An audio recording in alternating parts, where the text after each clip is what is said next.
Governor గారి ప్రసంగానికి ధన్యవాదాలు తెలియజేసే అవకాశాన్ని కల్పించినందుకు మొదటగా మీకు ధన్యవాదాలు తెలియజేస్తూ, గడిచిన 5 ఏళ్ల కాలంలో జరిగినటువంటి విధ్వంసం నుంచి ఈ రాష్ట్రం వికసిత్ ఆంధ్రప్రదేశ్ వైపు వడివడిగా అడుగులు వేస్తున్నటువంటి తరుణంలో 8 నెలల కాలంలో ఈ కూటమి ప్రభుత్వం సాధించిన విజయాలని, చేస్తున్నటువంటి ప్రగతిని, చేయబోతున్నటువంటి అనేక అంశాలని గవర్నర్ గారు వారి యొక్క నివేదికలో ప్రసంగిస్తున్నటువంటి తరుణంలో అరచేతిని అడ్డుపెట్టి సూర్యకాంతిని ఆపలేమన్నటువంటి నిజాన్ని తెలుసుకోలేనటువంటి కొంతమంది అరుపులు కేకలు పెట్టి గవర్నర్ ప్రసంగాన్ని అడ్డు తగిలి ప్రజలకు ఏదో భ్రాంతిని కలిగించాలన్నటువంటి అపోహతో చేసినటువంటి దురదృష్టకరమైనటువంటి సంఘటనని విచారం వ్యక్తం చేస్తూ, ఈ రాష్ట్రంలో కొన్ని విషయాలు గవర్నర్ గారి ప్రసంగంలో ప్రస్తావించినటువంటి విషయాల్ని నేను ఒక గ్రామీణ ప్రాంతాల నుంచి ప్రాతినిధ్యం వహిస్తున్నటువంటి ఒక ప్రజాప్రతినిధిగా కొన్ని మీ దృష్టికి తీసుకొస్తున్నాను అధ్యక్ష. ఈ రాష్ట్రంలో భూమి ప్రతి పేదవాడి నుంచి కోటీశ్వరుడు వరకు భూమి మీద ఆధారపడుతున్నారు. అత్యంత మంది ప్రజానీకం భూమితో అనుబంధాన్ని పెనవేసుకున్నారు. అయితే గడిచిన 5 సంవత్సరాల్లో ఎవరి భూమి ఎవరు లాక్కుంటారన్నటువంటి భయం నెలకొని ఉండేది అధ్యక్ష.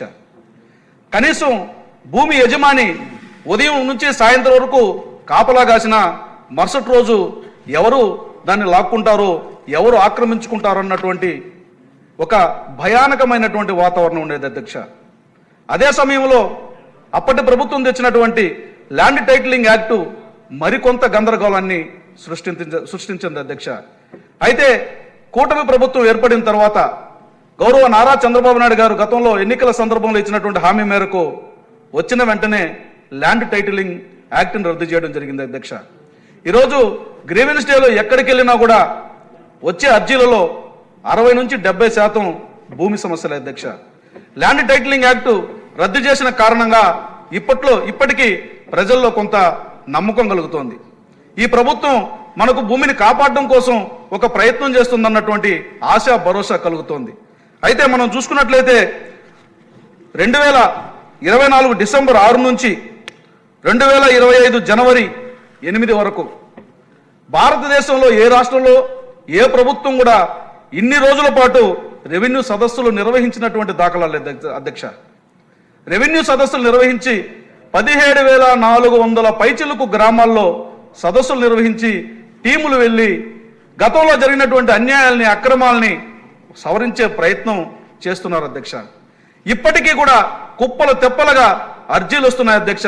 ఏ ప్రజావేదికలో ఎమ్మెల్యేల ప్రజావేదిక శనివారం నిర్వహించినా, లేదంటే గ్రీవెన్స్ తహసీల్దార్ ఆఫీస్కి వెళ్ళినా, కలెక్టర్ ఆఫీస్కి వెళ్ళినా, ఎక్కడికి వెళ్ళినా వచ్చే సమస్యలన్నీ కూడా ఇవే అధ్యక్ష.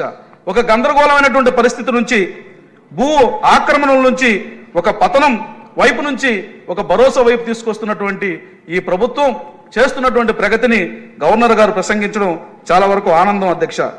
అదేవిధంగా అధ్యక్ష, భూ ఆక్రమణని అరికట్టే విధానం తీసుకొచ్చినటువంటి ఈ ప్రభుత్వం ఎవరైనా ల్యాండ్ గ్రాబింగ్ చేస్తే వారిపైన కూడా కఠినంగా చర్యలు తీసుకుంటామని చెప్పి చెప్పడం జరిగింది అధ్యక్ష.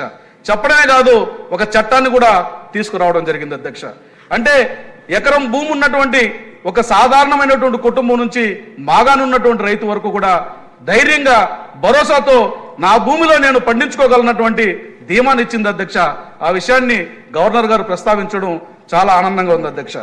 అదేవిధంగా అధ్యక్ష, ఈ రాష్ట్రంలో ఆర్థిక పరిస్థితులు అధ్యక్ష, ఆర్థిక పరిస్థితుల మీద మనం కానీ గమనించినట్లయితే దాదాపు ఈ 5 ఏళ్లలో రాష్ట్రం పతనం వైపు పరుగులు తీసింది అధ్యక్ష. పతనం వైపు పరుగులు తీసినటువంటి ఈ రాష్ట్రాన్ని మళ్ళీ ఆ పతనం నుంచి మళ్ళా ఉన్నతమైన స్థితికి తీసుకొచ్చే ప్రయత్నం సాగుతోంది అధ్యక్ష. గడిచిన 5 ఏళ్ల